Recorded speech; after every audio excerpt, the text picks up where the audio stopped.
Hello and welcome to my channel. I'm here with Alfred Lord Tennyson's poem, The Lady of Shalott. The poem belongs to the Victorian era, and Alfred Lord Tennyson himself is one of the most significant poetical figures of the time, alongside Elizabeth Barrett Browning and Robert Browning, and figures such as Gabriele Dante Rossetti. By the way, Tennyson was interested in reviving some of the old forms of poetry. And at the time, narrative poetry was also very fashionable. It was a high time for publishing and writing novels, and novels represented a story in prose form. The poets started a competition or a kind of new task of writing the poems which were narrative and which were long. The Lady of Shalott is of middle length. It's not that much long, but poetical kind of narratives were quite a vogue at the time.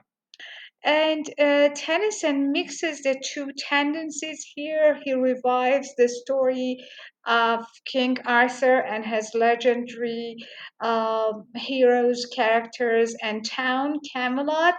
And he adds to it the story of the Lady of Shalott.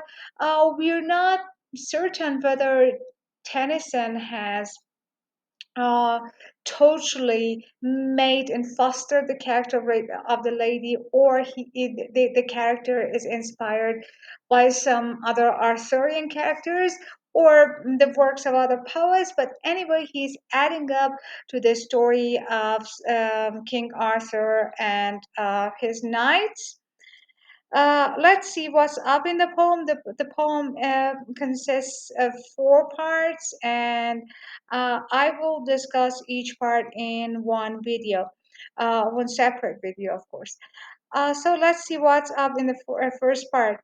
And before going to the text of the poem, I have to add that the poem has inspired many painters and many other artists to create the figure of the Lady of Shalott like this one. There are many of these paintings. I've chosen some of them, and I will show you these pictures alongside the video.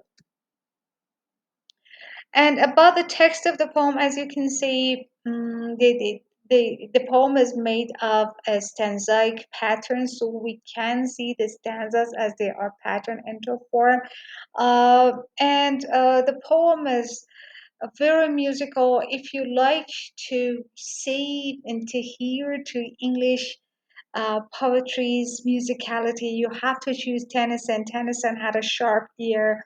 It was all ears on poetry, so he's a unique figure in creating musical imageries in his poems. So let's see what's up in the first part of The Lady of Shalott. On either side the river lie long fields of barley and of rye, the coast of golden meet the sky, and through the field the road runs by to many towered Camelot. As we had started, we can see the first part of the poem talks about the location and its depiction. So we can see where the Shalott is, where is Camelot, what are the natural attributes of the scenery and the landscape, and all things like that. So the Lady of Shalott is not the subject, maybe the main subject of the first part. And up and down the people go, gazing where the lilies blow. Blow here means bloom, round an island there below, the island of Shalott. In this poem, in many stanzas, we see Camelot and Shalott are the ending words, and they are somehow rhyming together. Let's see what happens in the other sections of the poem later on. And this is another painting of the Lady of Shalott. We can see uh, Camelot, and we can see a person moving gear. I'm not going to spoil the story. By the way, the paintings show many aspects of the story, so I could not find a picture about exactly this or that stanza. And here are the lilies, which are depicted in the poem to be in there. And also, there is something in front of her, which I'm not going to tell you about it at the moment.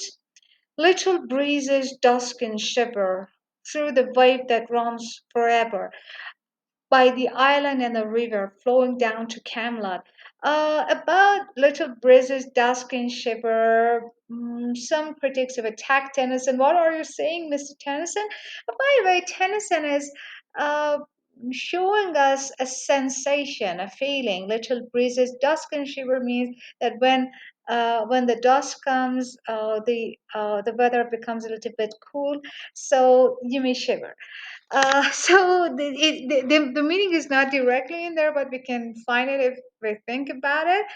Four great walls and four great towers overlook a space of flowers. So there are great towers and great walls. They are tall and they overlook a space of flowers. So we have a distinction of height here. Great walls and great towers overlook. They are taller than the space of flowers, the ground in there, and the silent isle embowers the Lady of Shalott. Embowers means imprisons. There are some kind of hints in the poem about the condition of the Lady of Shalott.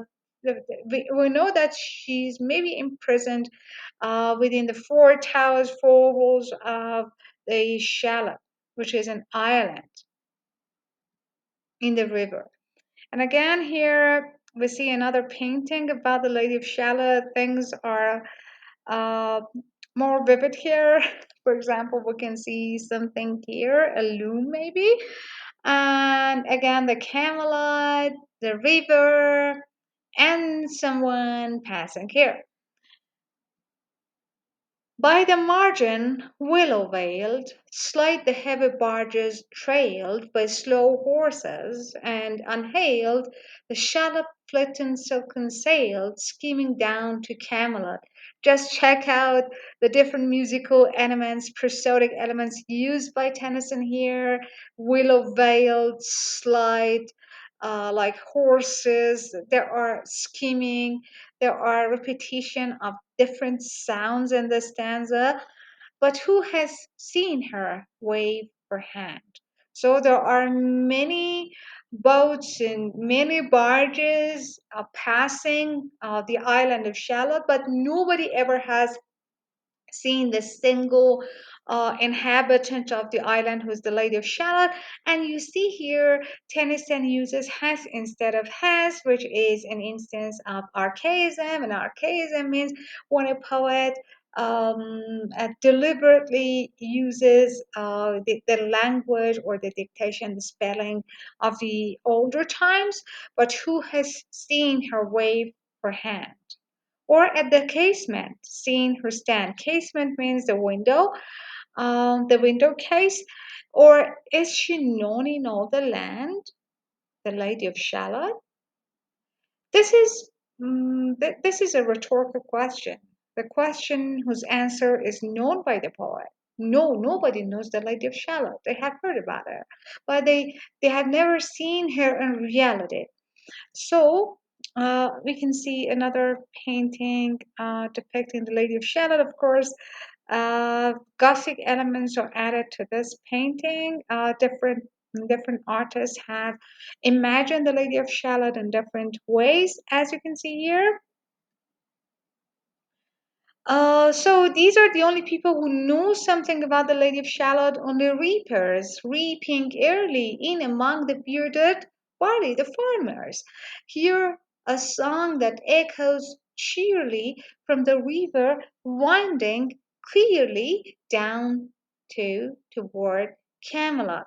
So nobody has ever seen her, but there are people who have heard her.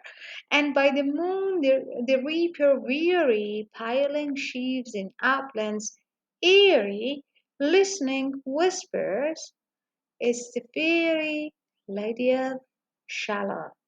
The legendary, the imaginary, maybe the fairy Lady of Shalott.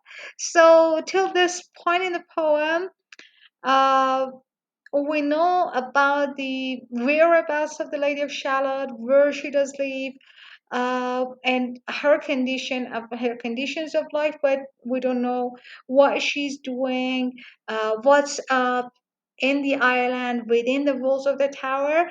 So let's see what happens next in my next video. Thank you for listening.